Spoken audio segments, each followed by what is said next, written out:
क्या यह यूपी बेनाम हरियाणा का झगड़ा भी है? सोनी का ये कैसे हो सकता है? हम भी देश के लिए खेलते हैं। नॉर्थ ईस्ट में भी रेसलिंग है, यूपी पंजाब में भी है। पहली अर्जुन अवार्डी अलका तोमर यूपी से हैं। रही कैंप की बात, तो हमारे कैंप भी लखनऊ, हिमाचल प्रदेश और पंजाब में लगते थे। महीनों हम पटियाला में पड़े रहते थे।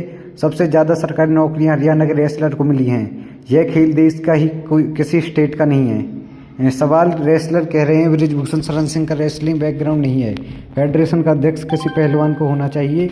सोनी के रेसलर का काम अलग है। फेडरेशन का अध्यक्ष पावरफुल और रीच वाला होना चाहिए। पॉलिटिकल कनेक्शन बेहद ज़रूरी हैं। उसे पैसा लाना है, पहलवानी नहीं करनी है। उसे एक ऑफिस क्रिएट करना है जहां से इंटरनेशनल कम्युनिकेशन हो सके। आप धरने पर बैठे लोगों से किसी भी एक मेल करने को कह दो तो 2 लाइन नहीं लिख पाएंगे। उनका काम पहलवानी ऑफिस संभालना नहीं। सवाल पहलवानी शुरू की तो माहौल कैसा था? सोनी का मैंने 14 साल की उम्र में पहलवानी शुरू की थी। इससे पहले इस तरह का कोई खेल कभी नहीं था। हमारे सपने तो आम लड़कियों जैसे ही थे, मॉडल बनेंगे, सजना धजना। लेकिन गुरुजी यानी पिताजी के मन में लड़कियों को दंगल कराने का प्लान था। उन्होंने जब ये कहा तो कई शागिर्द ही उनके खिलाफ हो गए। सबका सवाल था कि लड़कियां दंगल कैसे करेंगी। सबसे बड़ी बात, अखाड़ों में हनुमान जी का वास होता है, वे ब्रह्मचारी हैं, वहाँ लड़कियों दंगल कैसे करेंगी?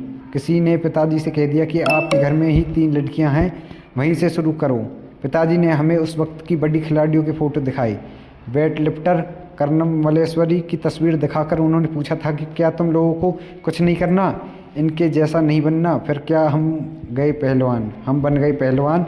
सवाल, अखाड़े से क्या रिस्पॉन्स मिला? खेलने गई तो सोनी का रिएक्शन था। क्या रिएक्शन था? सोनी का मिक्स था। हम पहले तो स्कूल से सीधा घर आते थे। शॉपिंग भी हमारे लिए माँ करती थी। अखाड़े के लड़कों को हदायत थी कि जब हम स्कूल आएँ वे नहाकर नंगे बदन बाहर ना निकलें। लोग पहले लड़कियों की कुश्ती प्लेजर के लिए देखने आते थे। उन्होंने लड़कों को जांगिया में देखा था। उनको लगता था कि देख अब लड़कियां कैसे खेलेंगी, उनके कपड़े कैसे होंगे, उनके दांव पेच कैसे होंगे। हरियाणा के पलवल में तो हम पे पत्थर तक फेंके गए। कुछ जगहों बहुत अच्छा रिएक्शन भी मिला। कहीं कोई 10 रुपये देकर सिर पर हाथ फेरता था, कहीं कोई 5